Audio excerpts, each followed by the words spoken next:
On, and we will begin.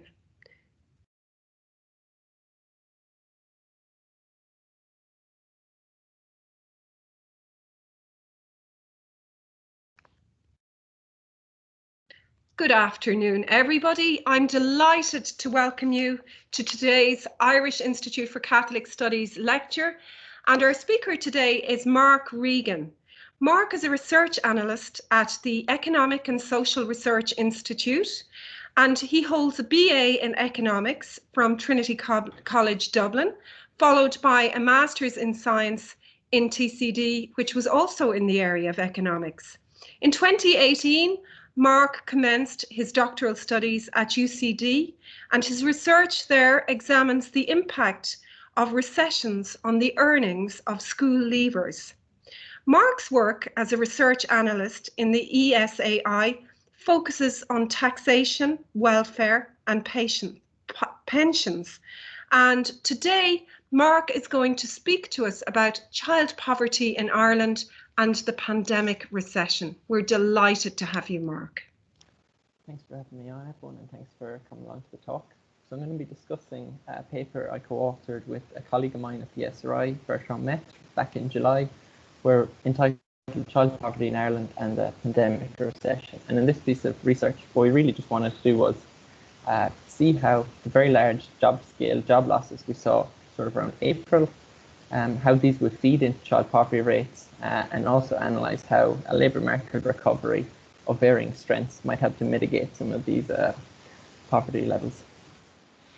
So just initially, I'm going to bring you through a little bit of background about measuring poverty and why there was a little bit of a gap in the data and in our knowledge about how the pandemic would impact poverty.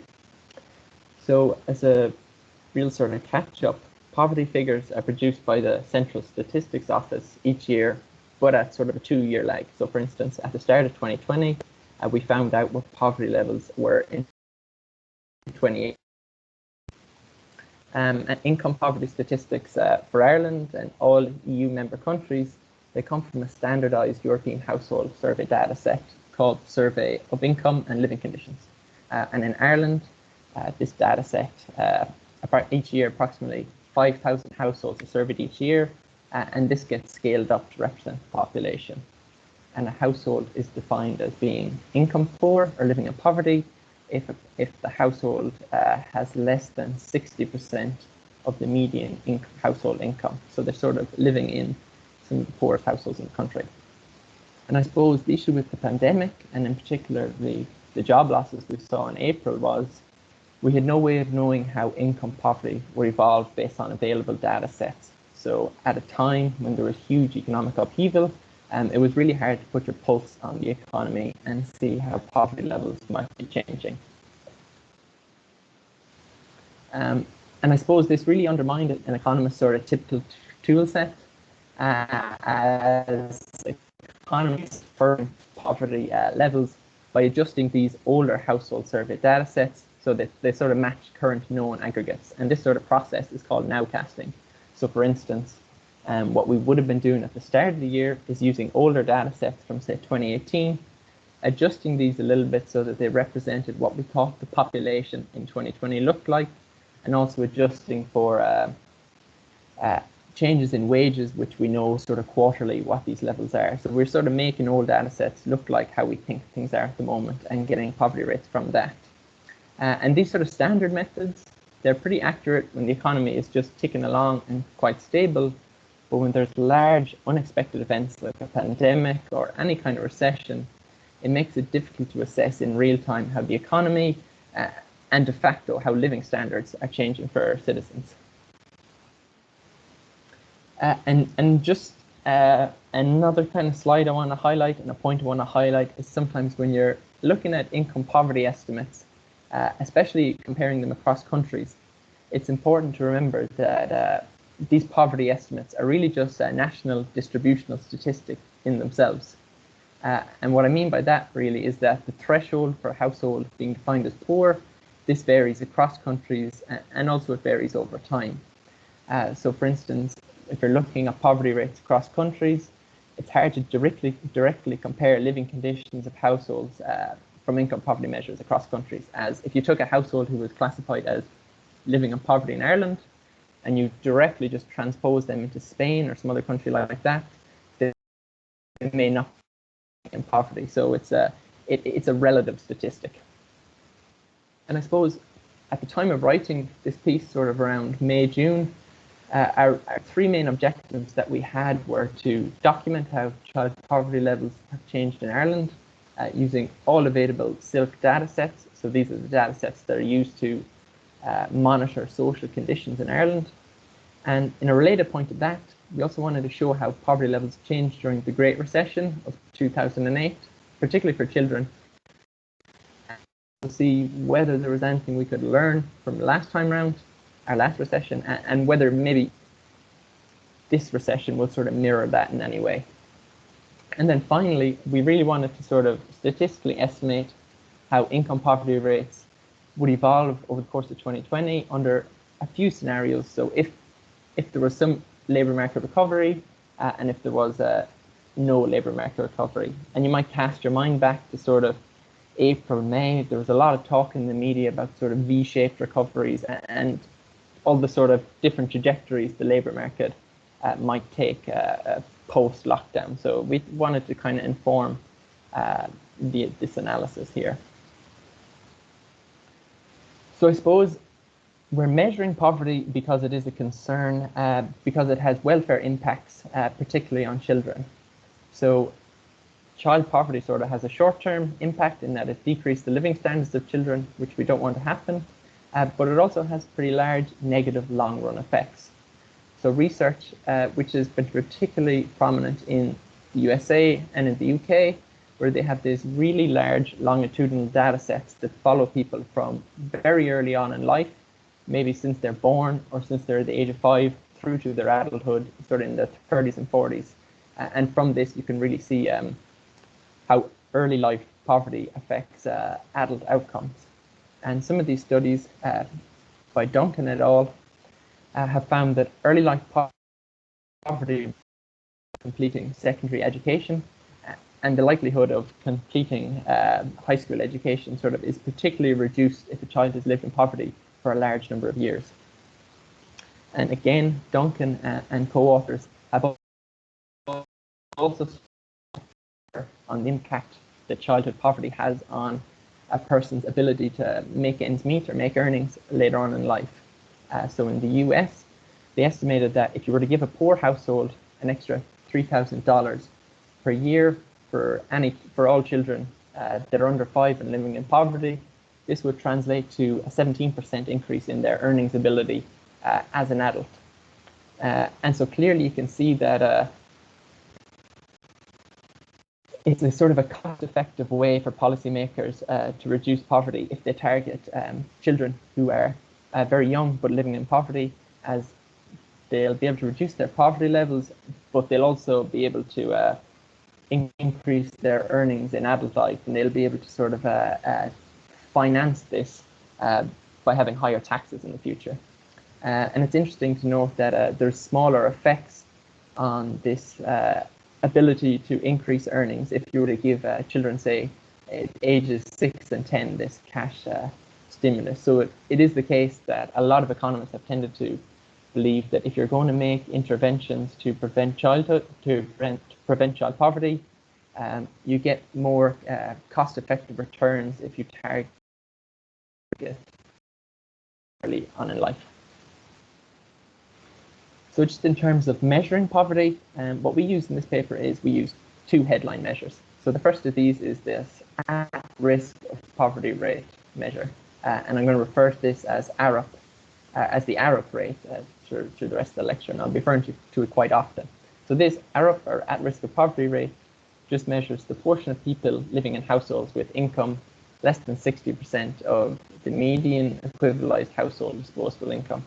So this, you can just think of this as income in your pocket at the end of the month, and the equivalized bit is we just adjust for household size to acknowledge that, say, a household of 5 will find it more difficult to live on €30,000 per annum than, say, a household of 2. And so the thing with this ARUP rate is that it's a relative measure of poverty. So for a given household, the odds of them being categorized as being poor, it's a function both of their own income, but also of the income of all other households. So for instance, if there's a very large recession and you lose half your income, but everyone else in the economy loses half their income, the poverty rate in the economy as a whole won't change. And that's just because it's a relative measure. And because of this, especially in the Great Recession, we didn't see large changes in poverty rates, but we did see them in absolute measures of poverty. And one of these that we use is the basic deprivation rate. So in the household income survey, SILF, households are asked whether they're able to afford 11 basic items. And if they're unable to afford 2 of these items, they're classified as being deprived. And these are very basic items such as, are you able to replace worn out furniture, or are you able to afford to eat out twice a week, modestly eat out twice a week? And so in this case, the odds of you being classified as being poor, it's only a function of your self-reported ability to afford these items. So it's nice in that it zones in on the personal alone, and it's not sort of the person's position relative to everyone else in the economy. So for the next few slides, I'm just going to show you how these at risk of poverty, or these ARP rates for children, have evolved from 2004 up to 2018. So on the y-axis, they're vertically going up. We just have the percentages, and so these are just the percentage of children living in households that are classified as poor. And so the single bold blue line is the poverty rate for children, so those less than 18, and the dashed sort of lighter blue line is the national unemployment rate for each year. And I just want to demonstrate how the poverty rate moves with the unemployment rate, so how it tracks the sort of business or economic cycle.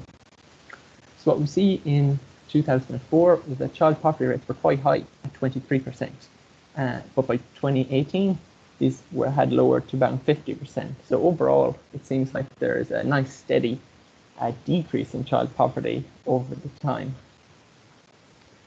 But one thing about these at-risk of poverty rates is that, as I mentioned before, they're a relative measure.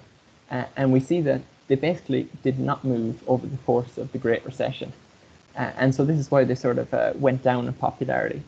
And the reason for this was that there was very large income losses throughout society. And so everyone was sort of losing income, and the at-risk of poverty rates didn't really, not really a good indicator of how low-income households are doing anymore. And just on the final point on this, I just want to compare the poverty rates of children versus adults aged 18 to 64 as the sort of lighter blue line, and the lightest blue line being elderly poverty rate of those aged 65 plus. So poverty rates for children, in most years, they're higher than that of adults and the elderly. And I suppose, given that children ability to earn their own income, and their income is really a function of their parental income. So as a policymaker, you should be quite concerned about child poverty rates, because a child doesn't have any ability to improve their own circumstance. So overall, I think a sort of a measurement point, these sort of at-risk of poverty rates, they don't track the business or the economic cycle very well, as you saw by this sort of the flat line in child poverty rates during the Great Recession. And this is really just because it's a relative measure, and there's large income losses throughout society. These poverty rates, they don't really tell you how low-income households are doing anymore if there's systematic income losses. And for this reason, absolute poverty measures such as the basic deprivation rate can be more useful in a large recession. Or equally, having a constant definition of poverty, so fixing the poverty line, can help to untangle changes in income poverty of low-income households versus changes in median incomes.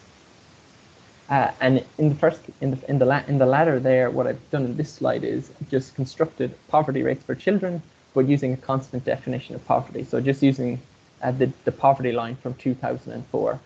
So whereas before, in each year, the definition of poverty was changing constantly as the median income was changing, here I fixed it. And so what you can see is that there's a more positive correlation between the at-risk of poverty rate and the unemployment rate. So you can see when the unemployment rate is moving up during the Great Recession, child poverty rates tend to be increasing as well. So this would give you a different narrative. It would show you that, yes, child poverty rates were going down during the Celtic Tiger, but they swung back up again after 2009. And then as we recovered through 2018, they were reaching nearly all-time lows of close to 5%. And the other metric that I mentioned was the basic deprivation rate. So this became pretty popular amongst empirical sociologists, especially just after the Great Recession. And here you can see that deprivation rates amongst children seem to have rapidly rose during the Great Recession. So you can see deprivation rates were 15% in 2007, meaning that 50% of children lived in a household that struggled to afford basic household expenditures. Whereas at the height of the Great Recession, sort of in 2013, you can see about over 35% of children lived in these households. So it seemed that the Great Recession had a very large negative impact on the living standards that children faced in Ireland. But you can see that then by 2017, 2018, these deprivation rates were approaching the levels that they were at sort of the Celtic Tiger period. So I mentioned earlier that policymakers should be concerned about child poverty as children don't have any means of earning income in and of themselves, and how well they're doing is a function of how well their parents are doing. And I think this chart really sort of shows you just how large the differential in child poverty rates can be based on sort of parental employment. So I've just charted here is just for a few years, 2008, 2013, the sort of darkest chart, and then 2018, how child deprivation rates vary based on the labour force status of the head of the household or the highest earning adult in the household. So what you can see for the first sort of block there is when the head of the household is in work, child deprivation rates rather tend to be quite low. These are at 10% in 2008, rising to around 25% in 2013, and then falling to around 11 or 12% in 2018.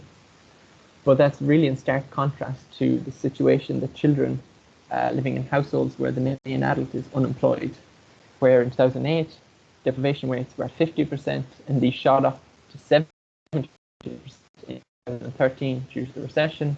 But again, by 2018, these were sort of down at their 2008 levels.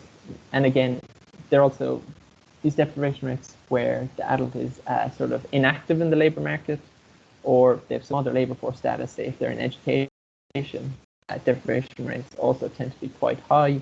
But I think the most striking thing here is just to see the contrast between at work and unemployed.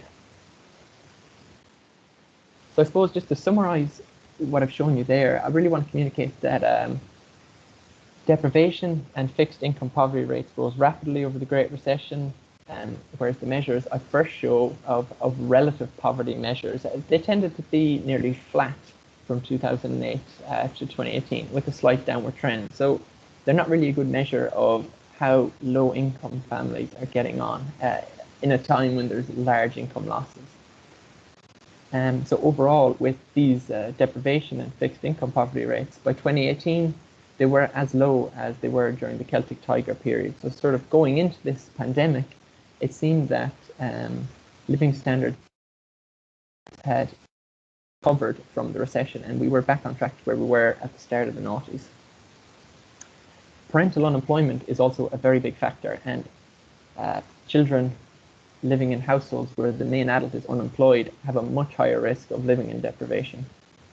So I suppose the next kind of point I want to get onto is, given we saw these very large-scale job losses at the start of 2020, and we know that children living in households where the main adult is unemployed have much higher deprivation rates, It's a little bit worrying in that you think there could be a very large increase in child poverty rates and deprivation, but there's sort of an issue in that we don't have any real-time data on how families are doing because of this lag in the production of poverty rates. So what we do in our case is we use a sort of a model of the Irish economy that we have at the ESRI, and we interact that with some changes in the tax benefit system, namely the introduction of the sort of temporary wage subsidy scheme and the pandemic unemployment payment. And we constructed 3 scenarios to analyse to see how large-scale job losses and sort of different assumptions about an economic recovery in the latter half of the year, how those would interact with child poverty rates. So the first scenario that we sort of analyse is this our no pandemic baseline. So this is sort of where we were at the start of the year, and we assume there's normal economic activity of 2020. And what we're going to do is we're going to calculate what the child poverty rates were in this no pandemic baseline and contrast them to a scenario where there's large-scale job losses in sort of mid-March for a lockdown period, and things never recover. So we have this huge unemployment that we saw at the start of the year, and this lasts for the entirety of the year. And then in the second scenario, we're going to assume that there's some economic recovery. So that again, there's large-scale job losses that last for 12 weeks. But by the middle of June and the end of September, some people are returning to work. And we get the rate at which people return to work from some central bank estimates that were published at the start of April that were just projections on some possible labour market recoveries. And in both these scenarios, we assume the pandemic unemployment payment and wage subsidies last for the entirety of the year. And that turned out to be the case. That did happen. These were extended. And at the time of writing, there was a lot of talk about these things being tapered, which they eventually were. But there's also discussion of them being abolished. So it was nice to explore it. So just to visualize what our simulated economic recovery looks like, I put this little chart together. So on the y-axis, going vertically up, we have the number of people in receipt of a social welfare scheme, either the pandemic unemployment rate in blue or the green bars, which are a wage subsidy scheme. And at the time of sort of doing this in July, there was a lot of discussion about the trajectory of labour market recovery, whether it was going to be V-shaped, K-shaped, and all these sort of scenarios. So what we said was we'd allow the strength of the labour market recovery to vary between the sort of intervals we've shown here. So in the first phase in the lockdown, we allow the number of people in receipt of the pandemic unemployment payment to sort of vary between 520,000 and 650,000. And then in mid-March, sort of week 24 of 2020, there's a lot of people go back to work. And then at the end of September, again, a lot more people go back to work. So I suppose looking at this with hindsight, it's sort of interesting to see whether this recovery that we modeled and the poverty rates I'm going to talk about, whether they actually make sense given what's happened in reality. So retrospectively, I've sort of added the number of people that received the pandemic unemployment rate onto this chart. So that's that dashed black line there. And I suppose to the extent that this is accurate is to the extent that the black dashed line sort of intersects those blue bar areas. And you see initially there's a really low uptake of the pandemic unemployment payment, and I think that initial low in week 12 was sort of the system was just getting set up and people were eventually back paid for that period. So I think for the most part our modelling has really captured the dynamics of the pandemic unemployment payment, bar the sort of upswing that we saw at the end of the year. And for the wage subsidy schemes, it's been interesting to see that these are the dashed green lines now on the screen. It's been interesting to see that the wage subsidy claims have sort of stabilized, not moved up and down as much as the pandemic unemployment scheme has. And I suppose there's been a lot of changes in these wage subsidy schemes over the course of the year. And I suppose from an employer's, it's now an employer subsidy, whereas it used to be paid to a worker. So I suppose from an employer's perspective, even if things might be picking up a little bit, you'd still have an incentive to take on this subsidy. as it reduced your cost of production. So it tended to have been more of a straight line than what we predicted. So based on our predictions and the scenarios we analyze, this chart kind of maps out how the income poverty estimates for children, adults, and in the population in general was likely to change over the course of 2020. So on the y-axis, you have the at-risk of poverty rate, and I suppose we'll just zone in on the children here. So with the no pandemic baseline, so that is just the blue square, you see that for children was about 16.5% at the start of the year. And then in scenario A, which is our no recovery scenario, the black diamond, just right in the left of the screen, you'll see that that's at around 21%. And the sort of the cap tails represent the sort of maximum and minimum values we think would be on that poverty rate, whereas the diamond itself is sort of the average. So we think that if there was no economic recovery after the lockdown, child poverty rates would have risen from around 16.5% up to 21%.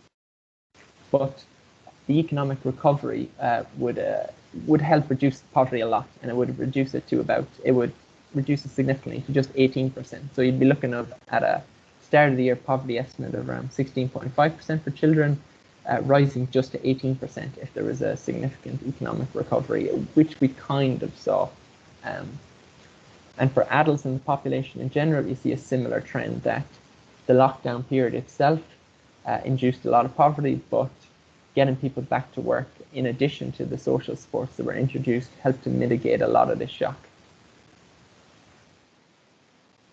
So I suppose the next kind of the kind of real final point I want to highlight on this is that, okay, the last chart kind of emphasized that there are children and also in the population in general that are now living in poverty, but what's the depth of this poverty that they now experience? So it could be the case that some people were just marginally above the poverty line and now they're just marginally below it, in which case you might not be overly concerned that there's a rapid rise in poverty if people's absolute change in income is only quite small. So what we've done in this box is just tabulated in the no pandemic baseline households who are poor and not poor, and tabbed against them the average income loss these households faced in the scenario A, where there's no economic recovery, and scenario B, where there is an economic recovery. And for the households I've highlighted in red, these are households who were not poor at the start of the year, so in the no pandemic baseline, and by the end of the year, in scenario A or scenario B, these are poor. So in both, if there's an economic recovery or no recovery, these newly poor households, they have very large income losses of more than 50% in scenario B, where there's an economic recovery, and 67% if there's no economic recovery. So it is the case that households who now fall into poverty suffer very large average income losses. But this is a little bit contrasted with the income losses that households who were initially poor and are still poor face. So these households face only small income losses if there's no recovery of 1.6%, and if there is an economic recovery, they're basically the same. Their income has changed by 0.1%. And I suppose maybe this sort of, when you think there's an increase in poverty, you might think that the poor people are becoming poorer, whereas this is not the case from what we've seen. Well, what our model predicts in Ireland, it seems to be the case that people who are not poor are substantially worse off and are now poor, whereas people who are initially poor and remain poor, they have small income losses, so they're a little more insulated from the job losses. And similar research in the UK has found that households who were initially poor had small income gains, in fact.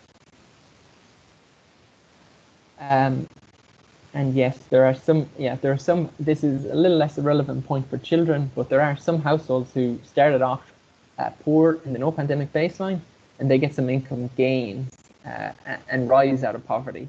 But these tended to be people who were single people who were better off on the pandemic unemployment payment than they were in work, so they had income gains and So it doesn't really affect children, and less than 1% of children gain from this occurrence. So it's more of a single adult phenomenon than applicable to children.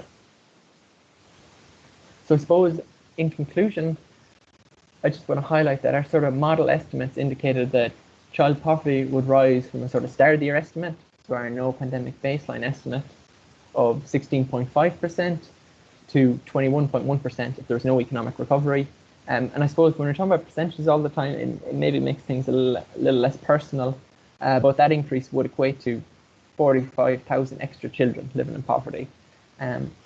But importantly, if there's some economic recovery and the lockdown didn't go on for the whole year, just 15,000 children would be living below the poverty line. So the increase is still large, but not as large as what we would have seen if the sort of mid-March scenario continued throughout the whole year.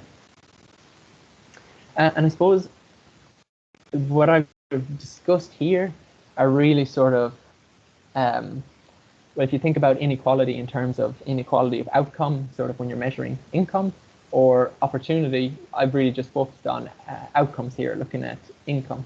But the pandemic has also highlighted differential access to computer technology for homeschooling, and that would sort of hit that.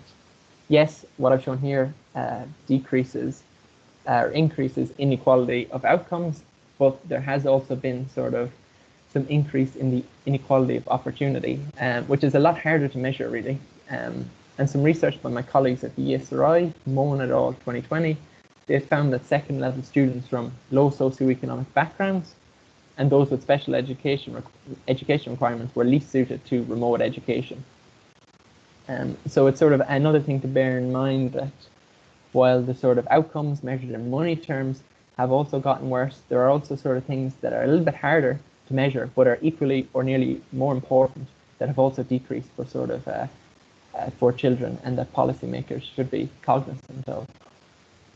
So that really concludes everything that I have to say, and I'm happy to answer any questions that anyone might have. Mark, thank you so much for that.